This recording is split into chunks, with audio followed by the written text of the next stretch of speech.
Hey, hey, hey!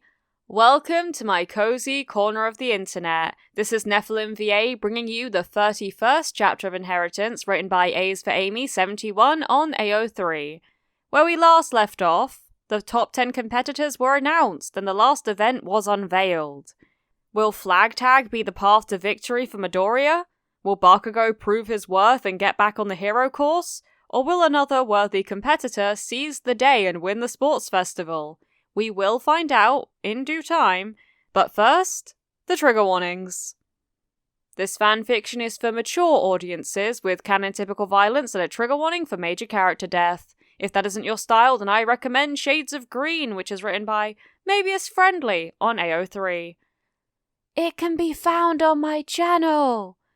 Canon Divergence is the name of the game and indulges the what-ifs of Midoriya Izuku having a quirk. With that being said, the chapter summary is as followed. The third event in the sports festival has an unexpected twist at the end. Now I implore you to sit back and relax whilst I read to you.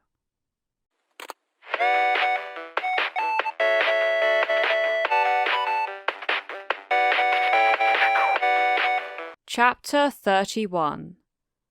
Izuku looked at the other contestants to see that they were also somewhat confused. Flag tag?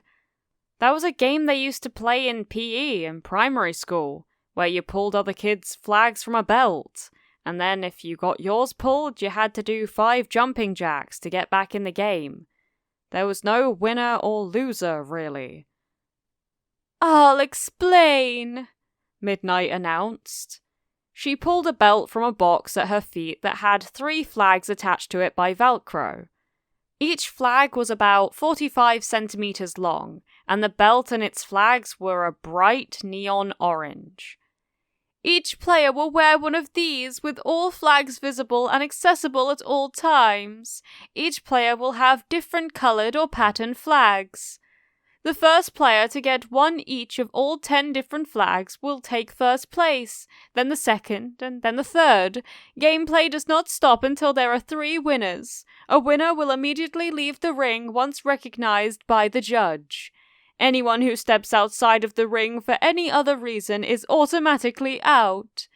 If a person still possesses all of their own flags when they get out, the number required to win will decrease by 1 person. No one may destroy any of the flags or throw them out of the ring, or they will be disqualified. Quirk use is allowed and encouraged. While she spoke, there was a simple cartoon being displayed on the screens, giving a demonstration of how it would all work for the audience. Izuku thought this was going to be way harder than anyone in the audience could imagine. There were only 3 of any given color, and one player had to get one of each of them to win. He would have to protect his own, as well as seek out others. He couldn't really use Levitate much because both Uraraka and Yoarashi could both also do basically the same things with their quirks. Yoarashi could easily blow them all out of the ring, if they weren't careful. He could try to pound the ground again, like he had with the floating stages to see if he could knock people out of the ring, but his arms still ached from the first time, and he knew there was some bruising that would make its way to the surface before long. He couldn't camouflage his clothing because they weren't made of plastic, and there wasn't really anywhere to hide anyway, knowing that Sero wanted banana milk wasn't going to help him either. Each of the competitors were directed to stand on small platforms that rose from the ground, equidistant from each other at the edges of the circle. Izuku could see Cementos crouched, with his hands on the ground beside the ring, creating the short pillars. Each was barely as tall as a shoebox, but marked very clearly where they should start from. Izuku looked to his right to see Sero, who gave him a little wave and said, "No hard feelings if I win, right?" Izuku rolled his eyes and looked to his left to see Uraraka. Both of them were a threat, but Izuku deemed Sero to be the most threatening of the two in this instance. Sero would need to be taken out quickly. He might regret the choice later, but for now he wanted to reduce the number of flags he needed to collect. He charged up one for all, and when the horn sounded for them to start, Izuku leapt at Sero. He went in low and swept Zero's feet out from under him, ducking under the line of tape that the other boy shot at him. He rolled Zero over his shoulder and tumbled him out of the ring. Zero yelped and tried to use his tape to grab onto Izuku, but it slid right off of his arms thanks to Teflon. His balance kept him from tumbling out of the ring too, and he launched himself backward in a handspring, just as a figure tried to ram him out of the ring as well. Izuku barely heard Present Mike shouting that Zero and Uraraka were already out. It seemed that Kirishima had blindsided Uraraka at the start. Izuku was busy balancing on Kirishima's back, where he'd landed after the redhead had tried to bulldoze him a second time. It took a bit of maneuvering, since Kirishima was trying to shake him off. Izuku kept one gloved hand twisted in the back of the other boy's shirt as he reached down and snagged one of the flags from the redhead's belt. He used levitation to jump off without getting caught, and slapped Kirishima's flag beside his other two? Someone had gotten one of his flags without him even noticing! How? Now that the initial rush of his first moves was over, everyone had paused to take a look around and try to plan their next move. That was a mistake. The ground under everyone's feet suddenly erupted into ice, and Izuku wasn't the only one to freeze up to his ankles or mid-calves. Izuku punched the ice to free himself, cutting up his knuckles in the process, then began to quickly snatch flags from those trapped and attach them to his own belt, just as Todoroki was doing. Karchan blasted himself free and took advantage of the same opportunity, as did Shiozaki, even though she was still trapped. She sent her vines to snag flags free and return them to her. Izuku waited until Todoroki was trying to get close to Karchan without getting a face full of explosives before using pull. There was a series of ripping sounds as several flags came flying at Izuku from all directions. He reached out to try and catch as many as possible, but Yoarashi, who was up to his knees in thick ice, caused a whirlwind that caught most of them up and blew them straight towards his waiting hands. Izuku tried pull again with limited success. Then Karchan, angry about having all of his pilfered flags and his own stolen from him, charged Izuku, breaking his concentration. Izuku managed to dodge repeated explosions by hopping around the field, careful with his backward leaps to stay in bounds and out of reach of the others while doing his best not to fall on the ice. There was a lot of twisting, flipping and dodging as they wove around, each trying to outperform the other. Karchan had gotten scarily good at maneuvering around with his quirk, and it was all Izuku could do to keep ahead of him. "Shiozaki from 1B is out of bounds," Present Mike said excitedly. "This is crazy. She just handed all of her flags to Shinso from General Studies and walked right off the field. Maybe the pressure was too much for her." Izuku wondered what that was about, but was more worried about getting away from Karchan, who seemed to be trying to get him both out of the ring and take the flags. He was saved from whatever Karchan had planned by Kirishima, who was blown into Karchan from the side by a gale-force wind. They both went tumbling over the dirt and ice, and Kirishima didn't quite stop himself in time. His foot crossed the line at the edge. Izuku quickly used pull to steal the flags on Kirishima's belt as Present Mike announced he was out. The air was full of blowing dust and flying chunks of ice, making it hard to see. Izuku was taken completely by surprise when there was a sudden slab of jagged ice holding him from neck to toes. Todoroki was using his earlier trick of trapping opponents to steal their flags, but there was a flaw in the plan. If that was his plan, because Izuku's flags were frozen with him. Since no one could steal from him without breaking him out of the ice, Izuku took a moment to see what was happening. Todoroki was fending off Karchan at the moment, and Yoarashi seemed to be shouting something at Shinso. Then something weird happened. Yoarashi pulled all of the flags from his own belt and was holding them out towards Shinso. What the heck? Shivering, Izuku burst out of the ice with One For All's strength. He ran forward and put a little One For All into his pull to wrest the flags from Yoarashi's grip and into his own. Yoarashi cried out, and Izuku knew he'd probably caused a friction burn to the poor guy's hand. But this was a contest. He slapped the flags onto his belt and turned to face Shinso, only to have Present Mike stop him in his tracks. "We have our first winner! Midoriya Izuku from 1A has all 7 flags. Midoriya, please step out of the ring and proceed to the waiting room." Midoriya moved on automatic, stunned to hear his name. He pulled off his belt and saw that while it had a couple of doubles, how did they fix that? He had at least one of each. Kachan and Yoarashi were both shouting something, but the crowd was too loud for Izuku to hear what they were saying. At the edge of the field, Midnight stood smiling at him. "Good job! I'll double-check your belt and make sure the extras get back into play," she said, putting her head close so he could hear over the din. He wasn't sure how that would happen, but was sort of in a daze of surreality as he was guided by Cementos toward the corridor. Izuku felt himself being pounded on the back, and people shouting congratulations at him. He was still processing everything that had just happened. Had he really just won the sports festival? Seriously? He half expected someone to jump out and say it was all a joke. He could feel a smile creeping over his face as he pictured his dad going wild in the stands over this. He made it easily to the waiting room, since there were very few people not watching the Final Four battle over 2nd and 3rd place. The corridors were completely empty, except for the heroes on duty.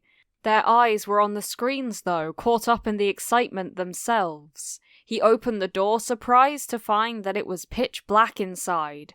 Then a hand reached out of the darkness and dragged him into it. "Looks like my fishing trip was a success," Shigaraki Tomura crowed, holding Izuku's upper arm, carefully not using his pinky finger, but squeezing with a punishing grip. A cloth with a stinging yet sweet smell was pressed to Izuku's face. "Just breathe, little hero," Tomura told him, "or I'll disintegrate your arm off." Izuku knew he could pull free if he really tried hard enough, but could he do it before he lost an arm? He wasn't sure. The adrenaline of the situation was making him take fast, shallow breaths as he tried to stave off panic and think. "Kuragiri, summon the doc." Izuku didn't hear any more as the blackness of sedation washed over him. He revived slowly, wondering how much time had passed. He could hear a door slamming and footsteps approaching as he opened his eyes and struggled to sit up. Ha! He's already awake. Izuku was still groggy, and Tomura grabbed his arm in another vice-like grip and forced him to his feet. He was slightly unsteady, but became more and more alert by the second. "Shigaraki Tomura," Kuragiri said sternly, "I agree with him, and I must repeat my earlier warning that this is not advisable." "Shut your warp hole," Tomura told the man who was standing nearby.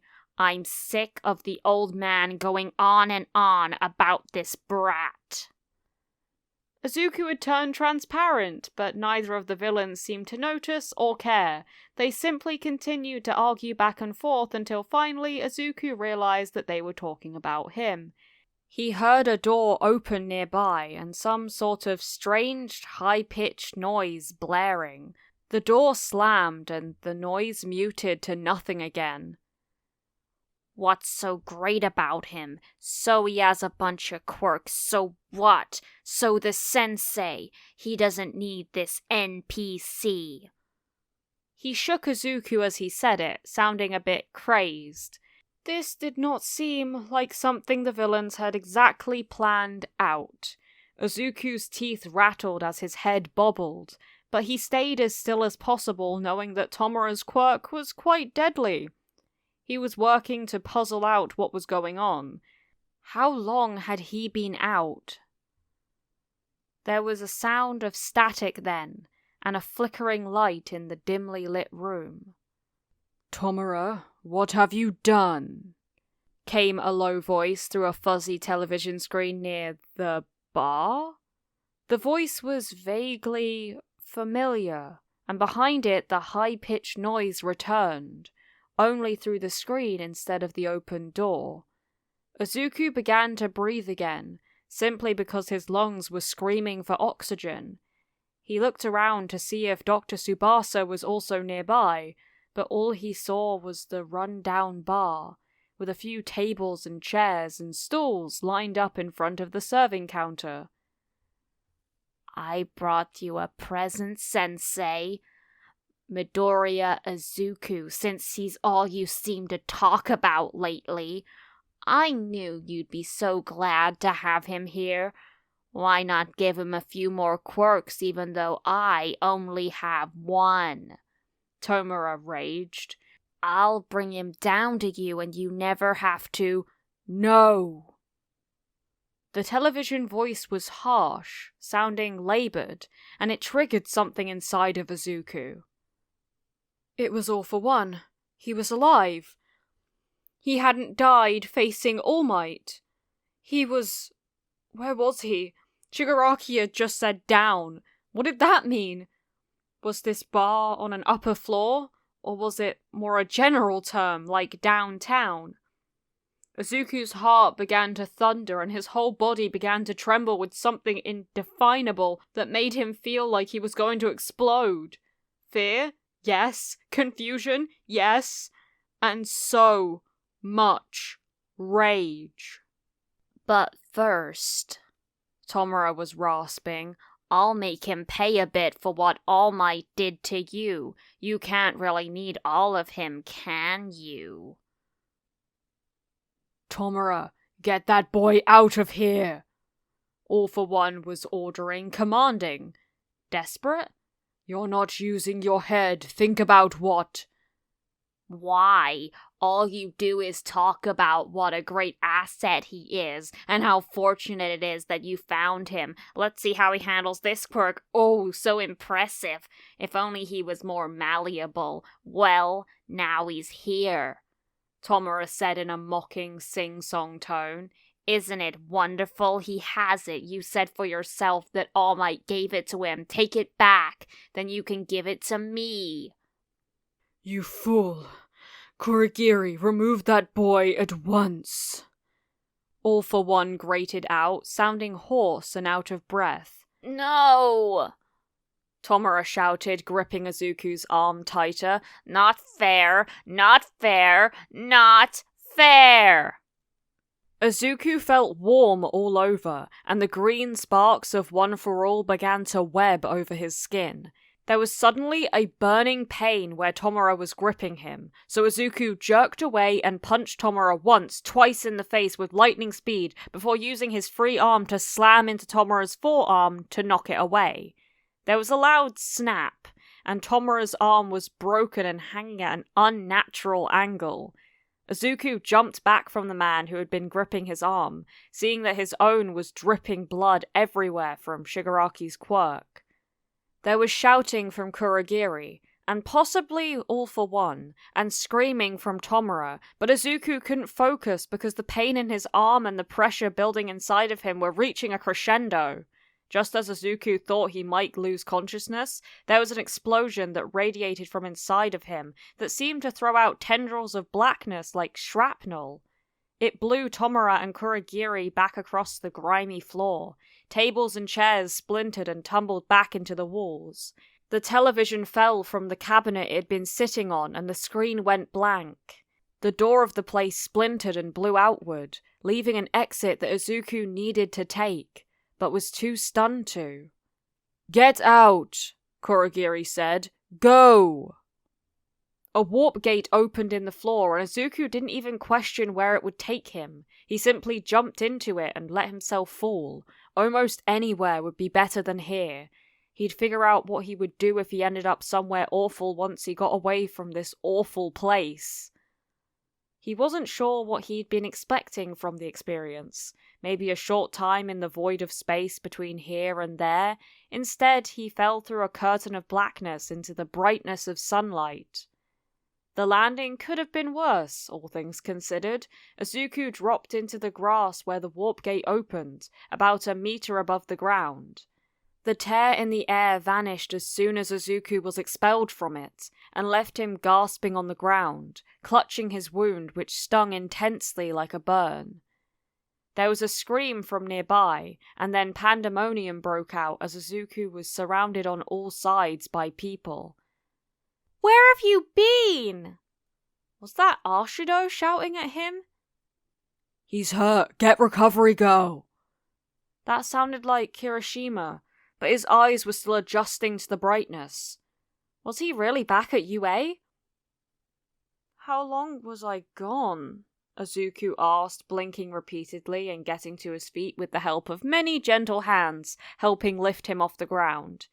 "He's here!" a voice shouted. "He's hurt! He came out of nowhere!" "Midoriya, thank the gods," Aizawa said, still wrapped like a mummy, but managing to look concerned anyway. "Where's all the blood coming from? You've been missing for at least an hour." More people were arriving, and he was being guided from the competition field where he had apparently been dumped to the corridor inside the arena walls.